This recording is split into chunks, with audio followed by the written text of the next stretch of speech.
എൻ്റെ പേര് ബ്രീസ്. ഞാൻ കണ്ണൂർ ജില്ലയിലെ ഉളിക്കൽ എന്ന സ്ഥലത്തു നിന്ന് വരുന്നു. ഞാൻ കഴിഞ്ഞ 2022 സെപ്റ്റംബർ 21 ഉടമ്പടി എടുക്കുന്നത്. ഞാൻ ഉടമ്പടി എടുക്കാനായിട്ട് ഇവിടെ വന്നതല്ല. ഞാൻ D.Ed പഠിച്ചുകൊണ്ടിരിക്കാൻ നേരത്ത് എൻ്റെ മിസ്സ് പറഞ്ഞാണ് ഞാൻ കൃപാസനത്തെക്കുറിച്ച് അറിയുന്നത്. അന്ന് മുതൽ 2019 മുതൽ കൃപാസനത്തിൽ വരണമെന്ന് ആഗ്രഹമുണ്ട്. കൃപാസനത്തെക്കുറിച്ച് കൂടുതൽ കാര്യങ്ങളൊക്കെ അറിയണമെന്ന് ആഗ്രഹമുണ്ടായിരുന്നു. പക്ഷേ കൊറോണ ആയതുകൊണ്ടും പല സാഹചര്യങ്ങൾ കൊണ്ടും എനിക്ക് കൃപാസനത്തിൽ വരാനോ പ്രാർത്ഥിക്കാനോ സാധിച്ചിരുന്നില്ല. അങ്ങനെ ഞാൻ കഴിഞ്ഞ 2021 ജൂൺ മാസം 1 കോട്ടയത്ത് പാലായിൽ ചെറുകര സ്കൂളിൽ ഡെയിലി വേജസിൽ ജോലിക്ക് വന്നു. അവിടുത്തെ കഞ്ഞി വെക്കുന്ന ചേച്ചി ഒരു ദിവസം എന്നോട് പറഞ്ഞു, ഞങ്ങൾ കൃപാസനത്തിൽ പോകുന്നുണ്ട്, നീ വരുന്നുണ്ടോ എന്ന് ചോദിച്ചു. അപ്പോൾ ഞാൻ പറഞ്ഞു, എനിക്ക് ആഗ്രഹമുണ്ട്, ഞാൻ ചേച്ചിയുടെ കൂടെ വരാമെന്ന് പറഞ്ഞ് ഞാൻ എൻ്റെ റിലേറ്റീവിൻ്റെ വീട്ടിലായിരുന്നു താമസിച്ചുകൊണ്ടിരുന്നത്. ഞാൻ അങ്ങനെ ചേച്ചിയുടെ കൂടെ കൃപാസനത്തിൽ നാളെ പോവാമെന്ന് അവിടെ ചെന്ന് പറഞ്ഞപ്പോൾ അവരെന്നോട് പറഞ്ഞു, വേണ്ട, പൂജാ ഹോളിഡേയ്സിൻ്റെ ലീവിന് നമുക്കെല്ലാവർക്കും ഒന്നിച്ച് പോകാമെന്ന് പറഞ്ഞു. അപ്പം ഞാൻ ചേച്ചിയെ വിളിച്ച് പറഞ്ഞു, ചേച്ചി ഞാൻ വരുന്നില്ല, ഞാൻ പൂജാ ഹോളിഡേയ്സിന് എല്ലാവരുടെയും കൂടെ ഒന്നിച്ച് വന്നോളാം എന്ന് ചേച്ചിയോട് പറഞ്ഞു. അത് കഴിഞ്ഞ് ഞാൻ കുറേ രാത്രിയിൽ ഞാൻ ആലോചിച്ചു, എനിക്കിപ്പം മാതാവായിട്ട് ഇങ്ങോട്ട് ചിലപ്പോൾ ഞാനവിടെ ചെല്ലാൻ, മാതാവിൻ്റെ അടുത്ത് വരാൻ മാതാവിന് എന്നെ വിളിക്കാൻ തോന്നിയതുകൊണ്ടായിരിക്കും ചേച്ചി വഴി എന്നെ വിളിച്ചതെന്ന് തോന്നി. ഞാൻ അവസാനം എൻ്റെ തീരുമാനം മാറ്റി ഞാൻ ചേച്ചിയെ വിളിച്ച് പറഞ്ഞു, ചേച്ചി രാവിലെ പോകുന്ന കൂട്ടത്തിൽ ഞാനും വരുന്നുണ്ടെന്ന്. അങ്ങനെ ഞാൻ രാവിലെ 2022 സെപ്റ്റംബർ 21 രാവിലെ 7 മണിയായപ്പം 7:15 ഇവിടെ വന്നപ്പോഴത്തേനും ഇവിടെ അന്ന് ഒരു ഹോളിഡേ ആയിരുന്നു. അതുകൊണ്ട് തന്നെ ഇവിടുത്തെ ടോക്കൺ എല്ലാം ആദ്യത്തെ ബാച്ചിൻ്റെ സെക്ഷൻ്റെ കഴിഞ്ഞായിരുന്നു. അപ്പം ഞങ്ങളോട് പറഞ്ഞു, ഇനി 9 മണിക്ക് ടോക്കൺ കൊടുക്കാൻ തുടങ്ങുള്ളൂ, 2 മണിയുടെ ബാച്ചിനെ കയറാൻ പറ്റുള്ളൂ എന്ന് പറഞ്ഞു. അപ്പോൾ ഉടമ്പടി എടുക്കാനായിട്ടല്ല, ജസ്റ്റ് പ്രാർത്ഥിക്കാനായിട്ട് വന്ന എനിക്ക് ഇവിടെ വന്നു കഴിഞ്ഞപ്പോൾ എന്നാൽ ഉടമ്പടി എടുത്തിട്ട് പോയേക്കാമെന്ന് തോന്നി. അങ്ങനെയാണ് ഞാൻ ഉടമ്പടി എടുക്കുന്നിടത്തേക്ക് വന്നത്. അപ്പം ടോക്കൺ എല്ലാം കൊടുത്തു കഴിഞ്ഞു. 2 മണി വരെ വെയിറ്റ് ചെയ്യാൻ സാധിക്കുമെങ്കിൽ ഇവിടെ നിൽക്കാം, അല്ലെങ്കിൽ വീട്ടിൽ പൊക്കോളാൻ പറഞ്ഞു. അന്ന് എനിക്കൊരു വാശിയായിരുന്നു. ഇത്രയും നാളത്തെ എൻ്റെ ആഗ്രഹം ഞാൻ ഇവിടെ എത്തി, മാതാവിൻ്റെ അടുത്ത് എത്തിക്കഴിഞ്ഞിട്ട് എൻ്റെ സ്വാർത്ഥതയുടെ പുറത്ത്, അല്ലെങ്കിൽ എനിക്ക് സമയമില്ലല്ലോ എന്നോർത്ത് മാറ്റണ്ടല്ലോ എന്ന് പറഞ്ഞ് ഞാൻ ആ ചേച്ചിയോട് പറഞ്ഞു, ചേച്ചി നമുക്ക് ഉടമ്പടി എടുത്തിട്ട് തന്നെ പോകാം എന്ന് പറഞ്ഞ് ഞങ്ങളന്ന് ഉടമ്പടി എടുത്തു. അന്ന് ഉടമ്പടി എടുത്ത് അന്ന് മുതൽ ഇന്ന് ഈ നിമിഷം വരെ മാതാവ് ഒന്നല്ലെങ്കിൽ പല പ്രാവശ്യം എനിക്ക് നിരവധി അനുഭവങ്ങൾ അല്ലെങ്കിൽ അനുഗ്രഹങ്ങൾ തന്നിട്ടുണ്ട്. അത് ഏതെങ്കിലും വിധത്തിൽ എന്നെ അനുഗ്രഹിച്ചിട്ടുണ്ട്. അതിൽ 1 2 അല്ല, കുറേയുണ്ട്. അതിലേറ്റവും പ്രധാനപ്പെട്ട ഒരു കാര്യമാണ് ഞാൻ പറയാൻ പോകുന്നത്. കഴിഞ്ഞ മാസം 5 എൻ്റെ പപ്പായ്ക്ക് പനി പിടിച്ചു. 4 കൊല്ലം മുമ്പ് എൻ്റെ അമ്മ മരിച്ചു പോയതാണ്, ക്യാൻസർ ബാധിച്ച് മരിച്ചുപോയി. എനിക്ക് 2 അനിയത്തിമാരാണുള്ളത്, ഞങ്ങൾ 3 പെൺപിള്ളേരാണ്. അപ്പോൾ ജൂലൈ 5 എൻ്റെ അച്ഛയ്ക്ക് പനി പിടിക്കുന്നു. അന്ന് ഹോസ്പിറ്റലിൽ ഞങ്ങളുടെ അവിടെ തന്നെ ഒരു ക്ലിനിക്കിൽ പോയി കാണിച്ച് രാവിലെ മുതൽ വൈകുന്നേരം വരെ ഒബ്സർവേഷനിലായിരുന്നു. തിരിച്ച് വീട്ടിൽ വിട്ടു. വൈകുന്നേരം വീട്ടിൽ വന്നു കഴിഞ്ഞിട്ട് റെസ്റ്റ് എടുത്തു, മരുന്നെല്ലാം കഴിച്ചു, പനി കുറയുന്നില്ല. പിറ്റേന്ന് രാവിലെ അനിയത്തി, ഞാനിവിടെ കോട്ടയത്ത് ജോലി ചെയ്യുന്നതുകൊണ്ട് അന്ന് വെള്ളപ്പൊക്കത്തിൻ്റെ സമയമാണ്, അപ്പം ഞങ്ങൾക്കൊക്കെ അവധിയാണ്. അപ്പോൾ അവൾ രാവിലെ പള്ളി കഴിഞ്ഞ് വന്നപ്പോൾ അവൾ എന്നെ വിളിച്ച് പറഞ്ഞെടി, അച്ഛയ്ക്ക് പനിയാണ്, എഴുന്നേക്കാനൊന്നും പറ്റത്തില്ല, കുറച്ച് സീരിയസ് ആശുപത്രി പോകണമെന്ന് പറഞ്ഞു. അപ്പം ഞാൻ പറഞ്ഞു, അച്ഛയ്ക്ക് ഡ്രൈവ് ചെയ്യാൻ പറ്റത്തില്ലാത്തതുകൊണ്ട് നിങ്ങളൊരു ഓട്ടോ പിടിച്ച് പോകാൻ പറഞ്ഞ് അത്രയും ഞാൻ പറഞ്ഞു ഡെങ്കിപ്പനിയുടെയൊക്കെ സീസണല്ലേ, പോയിട്ട് ബ്ലഡ് ടെസ്റ്റ് ചെയ്യാനും പറഞ്ഞ് അവരെ രാവിലെ വിളിച്ച് പറഞ്ഞ് അങ്ങനെ അവർ രാവിലെ ഹോസ്പിറ്റലിൽ പോയി. ഹോസ്പിറ്റലിൽ ചെന്ന് വണ്ടി ഓടിക്കത്തില്ലായിരുന്നു, എന്നിട്ട് പോലും അച്ഛൻ വണ്ടി ഓടിച്ച് അവിടെ ചെന്ന് അച്ഛയുടെ ശരീരത്ത് അച്ഛയ്ക്ക് പോലും ഒന്ന് തൊടാനോ ഒന്നും പറ്റത്തില്ലാത്ത പോലെ ബുദ്ധിമുട്ടായിരുന്നു. അവിടെ ചെന്ന് സിംറ്റംസ് എല്ലാം കണ്ടപാടെ ഡോക്ടേഴ്സ് പറഞ്ഞു, ഇത് എലിപ്പനിയാണ്, നിങ്ങൾ ഉടനെ ഒന്നെങ്കിൽ പരിയാരം മെഡിക്കൽ കോളേജിലേക്കോ അല്ലെങ്കിൽ കണ്ണൂർ ജില്ലാ ഹോസ്പിറ്റലിലേക്ക് കൊണ്ടുപോക്കോ, ഇവിടെ നിർത്തണ്ട എന്നും പറഞ്ഞ് ഞങ്ങൾക്ക് ജസ്റ്റ് ഒരു ഇഞ്ചക്ഷനും തന്ന് അവിടുന്ന് എമർജൻസി ആയിട്ട് 108 ആംബുലൻസ് വിളിച്ച് ഞങ്ങൾ കണ്ണൂർ ജില്ലാ ഹോസ്പിറ്റലിലേക്ക് കൊണ്ടുപോയി ഡയറക്റ്റ് ICUവിൽ ആക്കി. അന്ന് വൈകുന്നേരം ഞാനിവിടെ വെള്ളിയാഴ്ചയായിരുന്നു, അന്ന് 6 വെള്ളിയാഴ്ച, കഴിഞ്ഞ മാസം ജൂലൈ 6 വെള്ളിയാഴ്ച. അന്ന് വൈകുന്നേരത്തെ വണ്ടിക്ക് ഞാൻ കോട്ടയത്ത് നിന്ന് കണ്ണൂർക്ക് പോയി. ശനിയാഴ്ച രാവിലെ അവിടെ ചെന്നപ്പോൾ ഞങ്ങൾ വീട്ടിൽ നിന്ന് ഹോസ്പിറ്റലിൽ നിന്ന് കണ്ണൂരേക്ക് ചെല്ലുമ്പോൾ 2.4 ആയിരുന്നു ക്രിയാറ്റിൻ ലെവൽ. എലിപ്പനി കൂടുതലായിപ്പോയി. എലിപ്പനി വന്നതൊന്നും അറിഞ്ഞില്ല. പനിച്ച് കഴിഞ്ഞപ്പോഴാണ്, പനി പുറത്ത് വന്നപ്പോഴാണ് ക്ഷീണം. ആരോഗ്യമുള്ളതുകൊണ്ട് തന്നെ പെട്ടെന്നൊന്നും പുറത്ത് വന്നില്ല. പനി പിടിച്ച് അങ്ങനെ അച്ഛൻ പറഞ്ഞു, എനിക്ക് കുറേ കൊല്ലങ്ങൾ കൂടിയാണ് പനി വരുന്നത് എന്നൊക്കെ പറഞ്ഞാണ് അങ്ങനെ ആശുപത്രി കാണിച്ചത്. അപ്പം സിംറ്റംസ് എല്ലാം കണ്ട് എലിപ്പനിയാണെന്ന് അറിഞ്ഞ് ടെസ്റ്റ് ചെയ്ത് നോക്കിയപ്പോൾ ക്രിയാറ്റിൻ ലെവൽ 2.4 ആയിരുന്നു. അത് കഴിഞ്ഞ് യൂറിൻ ടെസ്റ്റ് ചെയ്യാൻ നോക്കിയപ്പോൾ യൂറിൻ വരുന്നില്ലായിരുന്നു. യൂറിൻ ഒന്നും പോകാതെ ICUലായിരുന്നു. ICUയിൽ ഞാൻ അന്ന് രാവിലെ ചെന്നപ്പോൾ അന്നത്തെ രാവിലത്തെ ഇതിൽ 3 പോയിൻറ്റ് സംതിങ് ആയിട്ട് ക്രിയാറ്റിൻ ലെവലെല്ലാം കൂടി. അന്ന് വൈകുന്നേരം, ശനിയാഴ്ച വൈകുന്നേരം ഡോക്ടേഴ്സ് ഞങ്ങളോട് പറഞ്ഞു കിഡ്നി ഓൾമോസ്റ്റ് ഫെയിലിയറാണ്. അപ്പം അന്ന് വൈകുന്നേരം ജസ്റ്റ് യൂറിൻ പോകാൻ തുടങ്ങിയപ്പോൾ ഞങ്ങളോട് പറഞ്ഞത് യൂറിൻ പോകുന്നതുകൊണ്ട് മാത്രം കിഡ്നി ഫങ്ഷനിങ് ആണെന്ന് നമുക്ക് പറയാം, അല്ലെങ്കിൽ നമുക്ക് വേറൊന്നും പറയാൻ പറ്റത്തില്ല എന്ന് പറഞ്ഞ് ഞങ്ങളോട് പറഞ്ഞു. അതുപോലെ തന്നെ ഞങ്ങളോട് പറഞ്ഞത് നാളെ ഞായറാഴ്ച നിങ്ങൾ ഡയാലിസിസ് ചെയ്യാൻ വേണ്ടി ഒരുങ്ങി പ്രിപ്പയർ ആയിരിക്കണം, നമുക്ക് ജസ്റ്റ് പ്യൂരിഫിക്കേഷന് വേണ്ടി. അപ്പം ഞങ്ങൾക്ക് ഡൗട്ടായിരുന്നു ജീവിതകാലം മൊത്തം ഡയാലിസിസ് ചെയ്യണോ. അപ്പോൾ ഞങ്ങളോട് പറഞ്ഞല്ല, പ്യൂരിഫിക്കേഷന് വേണ്ടിയാണ്, നിങ്ങൾ ഡയാലിസിസിന് ഒന്ന് ഒരുങ്ങണം എന്ന് പറഞ്ഞ് ഞങ്ങൾ ഞായറാഴ്ച രാവിലെ ഡയാലിസിസ് ചെയ്യാമെന്നാണ് ഉറപ്പിൽ നിന്നു. ഞായറാഴ്ച രാവിലത്തെ റിസൾട്ട് വന്നപ്പോൾ ഡോക്ടർ പറഞ്ഞു ഇപ്പം നമുക്ക് ഡയാലിസിസ് ചെയ്യണ്ട, തിങ്കളാഴ്ചത്തെ റിസൾട്ട് വന്നിട്ട് നമുക്ക് നോക്കാമെന്ന്. കാരണം എൻ്റെ അച്ഛയുടെ ലിവർ മഞ്ഞപ്പിത്തവും കൂടി പിടിച്ചായിരുന്നു, എലിപ്പനി വന്നു, കിഡ്നിക്ക് പ്രശ്നമായി, അതുപോലെ തന്നെ ആൽക്കഹോളിസ്റ്റ് ആയിരുന്നു, അതുകൊണ്ട് തന്നെ മഞ്ഞപ്പിത്തം കൂടുതലായി ബാധിച്ചു. അതുകൊണ്ട് തന്നെ ലിവർ ഓൾമോസ്റ്റ് നിന്നായിരുന്നു, ഫങ്ഷനിങ് ഇല്ലാതെ പോയായിരുന്നു. അപ്പം എൻ്റെ അനുജത്തിയുടെ ഒരു ഫ്രണ്ട് ഡോക്ടറായിരുന്നു. അപ്പം ആ ഡോക്ടർ അദ്ദേഹം പറഞ്ഞു എടി നിൻ്റെ പപ്പയുടെ ലിവർ വർക്കിംഗ് അല്ല, പോയിൻറ്റ് സംതിങ് വല്ലതും വർക്ക് ചെയ്തു, അല്ലാതെ ഫങ്ഷനിങ് അല്ല, പുള്ളിയുടെ നില കുറച്ച് ക്രിട്ടിക്കലാണ്. അപ്പോൾ ഞങ്ങൾക്കൊക്കെ ഭയങ്കര ടെൻഷനായി. ആദ്യം ഞങ്ങളോടൊന്നും പറയുന്നില്ലായിരുന്നു, പിന്നെ ഞങ്ങൾ അറിഞ്ഞു കഴിഞ്ഞപ്പോൾ ഞങ്ങൾക്കൊക്കെ ഭയങ്കര ടെൻഷനായി. പിന്നെ ഞങ്ങൾ പ്രാർത്ഥിച്ചു കഴിഞ്ഞ് അന്ന് ഞങ്ങൾ അവിടുത്തെ ഒരു സ്റ്റാഫ് വഴി ഞങ്ങൾ അറിഞ്ഞു ക്രിട്ടിക്കലാണ്, ചിലപ്പോൾ നാളെ രാവിലെ ആകുമ്പോൾ ചിലപ്പോൾ കുറയാം, അല്ലെങ്കിൽ ഇതുപോലെ തന്നെ നിലനിൽക്കാം, ചിലപ്പോൾ ആൾ മരിച്ചു പോയേക്കാം എന്ന് ഡോക്ടർമാർ പറഞ്ഞതായിട്ട് ഞങ്ങൾ അറിഞ്ഞു. അപ്പോൾ ഞങ്ങൾക്കൊക്കെ ഭയങ്കര സങ്കടമായി, എല്ലാവരും പ്രാർത്ഥിക്കാൻ തുടങ്ങി. ഞങ്ങളുടെ അച്ഛയുടെ ഫാമിലി, അമ്മയുടെ ഫാമിലി എല്ലാവരും ഓരോ കുടുംബത്തിൽ നിന്ന് ഓരോരുത്തർ വന്ന് കൃപാസനത്തിൽ മാതാവിൻ്റെ അടുത്ത് ഉടമ്പടി എടുത്ത് പ്രാർത്ഥിക്കുന്നതായിരുന്നു.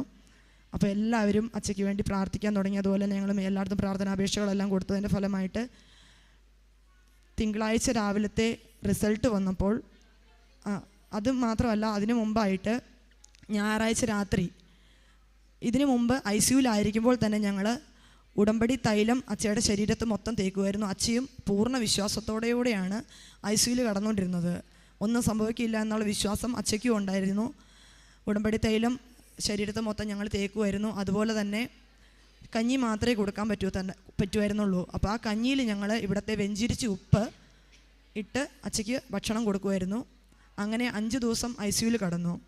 തിങ്കളാഴ്ച രാവിലെ ബ്ലഡ് ടെസ്റ്റിൻ്റെ റിസൾട്ട് വന്നപ്പോൾ, അതിനു മുമ്പ് ഞായറാഴ്ച രാത്രിയിൽ ഞങ്ങൾ അമ്മയില്ല, അതുപോലെ തന്നെ അച്ഛയും കൂടി ഇല്ലാതെ ഞങ്ങളെ അനാഥരാക്കുമോ മാതാവേ എന്ന് പറഞ്ഞ് ഞങ്ങൾ കരഞ്ഞ് പ്രാർത്ഥിച്ചായിരുന്നു. അതുകൊണ്ട് തന്നെ എൻ്റെ ആൻറ്റി എന്നോട് വിളിച്ച് പറഞ്ഞെടി നീ പ്രാർത്ഥിക്കണം, എൻ്റെ അച്ഛയ്ക്ക് ഒരു കുഴപ്പവും ഇല്ലാതെ ഇവിടുന്ന് നടന്ന് എൻ്റെ വീട്ടിൽ വരുവാണെങ്കിൽ ഞാൻ കൃപാസനത്തിൽ വന്ന് മാതാവിനോട് അച്ഛനെ കൂട്ടിക്കോട്ട് വന്ന് സാക്ഷ്യം പറഞ്ഞേക്കാമെന്നായിരുന്നു ഞാൻ നേർന്നത്. പക്ഷേ ഇപ്പം ഞാൻ കോട്ടയത്ത് നിന്ന് എൻ്റെ ജോലി സ്ഥലത്തു നിന്ന് വന്നതുകൊണ്ട് അച്ഛയെ കൊണ്ടുവരാൻ പറ്റിയില്ല. ഞാൻ അച്ഛയ്ക്ക് ഇന്നലെ മെസ്സേജ് അയച്ചായിരുന്നു, എനിക്ക് ഇന്നപോലെ കൃപാസനത്തിൽ പോകാൻ ഒരു അവസരം കിട്ടിയിട്ടുണ്ട്, അതുകൊണ്ട് പിന്നീട് ഒരു ദിവസം നമുക്ക് കൃപാസനത്തിൽ പോകാം, ഞാൻ നാളെ പോയിട്ട് സാക്ഷ്യം പറഞ്ഞോളാം എന്ന് പറഞ്ഞിട്ടാണ് ഞാൻ ഇങ്ങോട്ട് വന്നത്. അങ്ങനെ ഞാൻ മാതാവിനോട് പറഞ്ഞു എൻ്റെ അച്ഛയ്ക്ക് ഒരു കുഴപ്പമില്ലാതെ എൻ്റെ വീട്ടിൽ വരുവാണെങ്കിൽ ഞാൻ കൃപാസനത്തിൽ വന്ന് സാക്ഷ്യം പറഞ്ഞേക്കാമെന്ന് പറഞ്ഞു. അതിൻ്റെ ഫലമായി രാവിലത്തെ ബ്ലഡ് റിസൾട്ട് വന്നപ്പോൾ എൻ്റെ അച്ഛയുടെ ക്രിയാറ്റിൻ ലെവലൊക്കെ അതുപോലെ തന്നെ നിലനിൽക്കുന്നുണ്ടെങ്കിലും പ്രവർത്തനരഹിതമായിരുന്ന ലിവർ ഫങ്ഷനിങ് തുടങ്ങി. ലിവറിൻ്റെ ഫങ്ഷനിങ് തുടങ്ങിയിട്ടുണ്ട്. അതുകൊണ്ട് ഡോക്ടർ ഞങ്ങളോട് പറഞ്ഞു തൽക്കാലം ഡയാലിസിസിനെ കുറിച്ച് നിങ്ങൾ ചിന്തിക്കേണ്ട, യൂറിൻ പോകുന്നത് കൊണ്ട് കിഡ്നിയും വർക്കിംഗ് ആണ്, അതുപോലെ തന്നെ ലിവർ ഇപ്പം പ്രവർത്തിക്കാൻ തുടങ്ങിയതുകൊണ്ട് നമുക്ക് ഡയാലിസിസിനെ കുറിച്ച് ഇപ്പം ചിന്തിക്കേണ്ടെന്ന് പറഞ്ഞ് അന്ന് ഉച്ചയ്ക്ക് തന്നെ, തിങ്കളാഴ്ച ഉച്ചയ്ക്ക് തന്നെ എൻ്റെ അച്ഛനെ ICUവിൽ നിന്ന് പുറത്തിറക്കി. അത് കഴിഞ്ഞ് ഞങ്ങൾ കുറച്ച് ദിവസം അവിടെ കടന്നു. അത് കഴിഞ്ഞ് ഡോക്ടർ പറഞ്ഞു ക്രിയാറ്റിൻ ഒരു 5 ആവുകയാണെങ്കിൽ നിങ്ങൾക്ക് വീട്ടിൽ പോകാം എന്ന് ഞങ്ങളോട് പറഞ്ഞിരുന്നു. ICUവിൽ നിന്ന് ഇറങ്ങി പുറത്തിറങ്ങി കഴിയുമ്പോൾ അച്ഛയുടെ ക്രിയാറ്റിൻ ലെവൽ ക്രമേധയാ 6.4 ആയിട്ട് കൂടി. അപ്പോൾ ഞങ്ങൾ പറഞ്ഞു ആ ഹോസ്പിറ്റലിൻ്റെ ലാബിൻ്റെ പ്രശ്നമായിരിക്കാം എന്ന് കരുതി ഞങ്ങൾ പുറത്ത് ലാബിൽ ടെസ്റ്റ് ചെയ്തപ്പോൾ ക്രിയാറ്റിൻ 7 എന്നാണ്, ഞങ്ങൾക്ക് 7.2 അത്രയും ഞങ്ങൾക്ക് കാണിച്ചു. അപ്പോൾ എല്ലാവർക്കും ഭയങ്കര ടെൻഷനായി.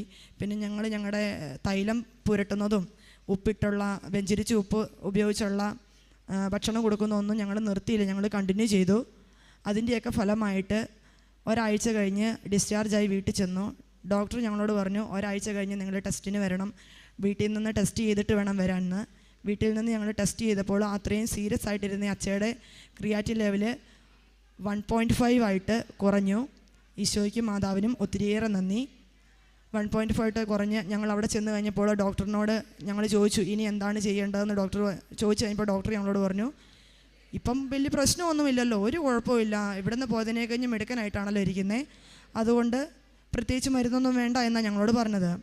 അപ്പോൾ എൻ്റെ അച്ഛൻ അങ്ങോട്ട് ചോദിച്ചു, എനിക്കെല്ലാം ശരീരം നന്നാവാൻ ഒരു ടോണിക്കെങ്കിലും തരാമോയെന്ന് ചോദിച്ചപ്പോൾ ഡോക്ടർ പറഞ്ഞു അതിൻ്റെ ഒന്നും ആവശ്യമില്ല എന്ന് പറഞ്ഞു. അങ്ങനെ ഞങ്ങൾക്ക് ജസ്റ്റ് അയൺ ടാബ്ലറ്റ്സ്, പേരിനൊരു അയൺ ടാബ്ലറ്റ്സ് മാത്രം തന്ന് ഞങ്ങൾ വീട്ടിലേക്ക് വന്നു. ഇന്നലെ വരെ ഞാൻ വിളിച്ചപ്പോൾ എൻ്റെ അച്ഛയ്ക്ക് ഒരു കുഴപ്പമില്ല, മിടുക്കനായിട്ടിരിപ്പുണ്ട്.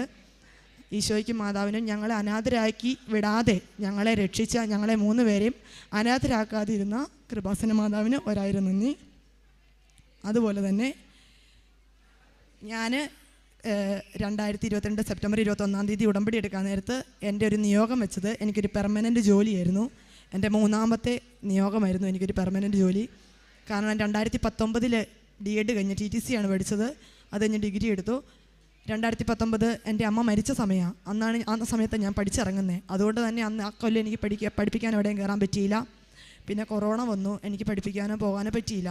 പിന്നെ 2 കൊല്ലം ഞാൻ ഡെയിലി വേജസിൽ ജോലി ചെയ്തു. കഴിഞ്ഞ കൊല്ലം ഞാൻ ഇവിടെ വന്ന് ഉടമ്പടി എടുത്തപ്പോൾ മാതാവിനോട് പറഞ്ഞു, അമ്മേ മാതാവേ, അടുത്ത കൊല്ലത്തെ അക്കാദമിക് സ്റ്റാർട്ട് ചെയ്യുമ്പോൾ എനിക്കൊരു പെർമനൻ്റായിട്ട് എവിടെയെങ്കിലും എനിക്കൊരു ജോലി തരണേ എന്ന് പറഞ്ഞു. അതിൻ്റെ ഫലമായിട്ട് ഇക്കൊല്ലം ജൂൺ 1 തീയതി തന്നെ ഞാൻ Saint Antony's UP school Paingalam പാലായിക്കടുത്ത് പെർമനൻറ്റ് ജോലിക്ക് ചേർന്നു. ജോലിക്ക് ജോയിൻ ചെയ്തു. മാതാവിനും ഈശോയ്ക്കും 1000 നന്ദി. അതുപോലെ തന്നെ മെയ് 30 തീയതി എനിക്ക് കാറ്റഗറി 1 കേറ്ററ്റ് കാറ്റഗറി 1 ഉണ്ടായിരുന്നു. ഡിഗ്രി കഴിഞ്ഞതുകൊണ്ട് ഞാൻ കാറ്റഗറി 2 കഴിഞ്ഞ പ്രാവശ്യം എഴുതി 4 മാർക്കിന് തോറ്റുപോയി. അതുകൊണ്ട് തന്നെ അപ്പോൾ വീട്ടിൽ നിന്നൊക്കെ എന്നെ കളിയാക്കി, നീ എന്നാ ചുമ്മാ പൈസ കളയാനാണോ എന്നൊക്കെ ചോദിച്ചാൽ എന്നെ കളിയാക്കിയതിൻ്റെ ഫലമായിട്ട് ഇപ്രാവശ്യത്തെ എഴുതിയെടുക്കണം എന്നൊരാഗ്രഹമുണ്ടായിരുന്നു. പക്ഷേ ജൂൺ 30 തീയതി ആയിട്ടും എനിക്ക് പെർമനൻ്റായിട്ടൊരു വിളി രൂപതയുടെ സ്കൂളിൽ നിന്നൊന്നും വരാതിരുന്നപ്പോൾ എനിക്ക് ഭയങ്കര ടെൻഷനായി. അപ്പോൾ പരീക്ഷയ്ക്കാണെങ്കിലും എനിക്ക് പഠിക്കാൻ തോന്നിയില്ല. കേറ്ററ്റ് കാറ്റഗറി 2 പരീക്ഷ എനിക്ക് പഠിക്കാൻ തോന്നിയില്ല. അതുകൊണ്ട് തന്നെ ഞാൻ പരീക്ഷ പഠിക്കാതെ പോവുകയും ചെയ്തു. അതുമാത്രമല്ല, ഇതുവരെ എനിക്ക് പരീക്ഷയ്ക്ക് സമയം എഴുതാൻ തികഞ്ഞിട്ടില്ല. ഞാൻ വിശദമായിട്ട് ചോദ്യങ്ങളൊക്കെ വായിച്ചെഴുതുന്നതുകൊണ്ടായിരിക്കാം എനിക്ക് 4:30 വരെയുള്ള സമയം ഇതുവരെ തികഞ്ഞിട്ടില്ലായിരുന്നു. ഇപ്രാവശ്യം ഞാൻ പഠിക്കാതെ പോയി പരീക്ഷ ചെയ്തതുകൊണ്ട് തന്നെ പ്രതീക്ഷയുമില്ലായിരുന്നു. പക്ഷെ ഞാൻ വീട്ടിൽ നിന്ന് പോയപ്പോൾ തൈലം തൊട്ട് പ്രാർത്ഥിച്ചാണ് പോയത്. അതുപോലെ തന്നെ മാതാവിൻ്റെ കാശുരൂപം എൻ്റെ കയ്യിൽ, ഞാൻ എൻ്റെ കൊന്തയിൽ എൻ്റെ കയ്യിൽ മുറുക്കെ പിടിച്ചാണ് ഞാൻ പരീക്ഷ എഴുതിയത്. മാതാവിൻ്റെ അനുഗ്രഹം കൊണ്ട് മാത്രമാണ് മിനിഞ്ഞാന്ന് വെള്ളിയാഴ്ച 4 തീയതി കേറ്ററ്റ് റിസൾട്ട് വന്നപ്പോൾ ഞാൻ 93 മാർക്കോടുകൂടി ജയിച്ചു. ഞാൻ ഒരിക്കലും പ്രതീക്ഷിച്ചതല്ല, ഞാൻ തോക്കുമെന്ന് തന്നെ കരുതി പോയി എഴുതിയത്. അതുമാത്രമല്ല, പരീക്ഷയ്ക്ക് പോകാൻ നേരത്ത് ഞാൻ മാതാവിനോട് പറഞ്ഞിട്ടാണ് പോയത്, എപ്പോഴും 500 രൂപ കളയാനൊന്നും എൻ്റെ കയ്യിലില്ല. അതുകൊണ്ട് കേറ്ററ്റ് കാറ്റഗറി 1 ഉള്ളതുകൊണ്ട് 2 ഇല്ലെങ്കിലും കുഴപ്പമില്ലല്ലോ മാതാവേ, ഇതെൻ്റെ അവസാനത്തെ എഴുത്താണ്, ഇനി ഞാൻ പരീക്ഷ എഴുതുവേല എന്നും പറഞ്ഞ് പോയി എഴുത പരീക്ഷയാണ്. മിനിഞ്ഞാന്ന് റിസൾട്ട് വന്നപ്പോൾ 93 മാർക്കോടുകൂടെ ഞാൻ പാസ്സായത്. അങ്ങനെ ഒത്തിരിയേറെ അനുഭവങ്ങൾ കൃപാസനത്തിലാണേലും വരാൻ എനിക്ക് പല തടസ്സങ്ങൾ അനുഭവപ്പെട്ടിട്ടുണ്ടെങ്കിലും അതെല്ലാം മാറ്റി മറ്റേതെങ്കിലും ഒരു തരത്തിൽ മാതാവ് എന്നെ അമ്മയുടെ അടുത്ത് എത്തിച്ചിട്ടുണ്ട്. അതുകൊണ്ട് തന്നെ മാതാവ്, എൻ്റെ അമ്മ മരിച്ച അന്ന് മുതൽ ഞാൻ എൻ്റെ എല്ലാ പ്രാർത്ഥനകളും, എൻ്റെ വിഷമങ്ങളും സങ്കടങ്ങളെല്ലാം പറയുന്നത് മാതാവിനോടായിരുന്നു. അന്ന് മുതൽ ഇന്ന് വരെ മാതാവ് എനിക്കൊരു സങ്കടമുണ്ടെങ്കിൽ പോലും അതൊരു തരത്തിൽ അല്ലെങ്കിൽ മറ്റൊരു തരത്തിൽ മാറ്റി തന്നിട്ടുണ്ട്. ഞങ്ങളെ എപ്പോഴും കൈപിടിച്ച് നടത്തുന്ന മാതാവിനും ഈശോയ്ക്കും 1000 നന്ദി. അതുമാത്രമല്ല, മനുഷ്യന് സാധ്യമായത് ദൈവത്തിന് സാധ്യമാണ് എന്ന വചനമാണ് ഞാൻ എപ്പോഴും പണ്ട് മുതൽ തന്നെ എൻ്റെ അമ്മ ഞങ്ങളോട് പറയുമായിരുന്നു, മനുഷ്യന് സാധ്യമായത് ദൈവത്തിന് സാധ്യമാണ് എന്ന് പറഞ്ഞു പഠിക്കണമെന്ന്. അച്ഛൻ ആശുപത്രി കടന്ന സമയത്താണേലും എല്ലാവരും ഞങ്ങളോട് പറഞ്ഞത്, മനുഷ്യന് അസാധ്യമായത് ദൈവത്തിന് സാധ്യമാണ്, നിങ്ങൾ വിശ്വസിച്ച് പ്രാർത്ഥിക്കാനാണ് പറഞ്ഞത്.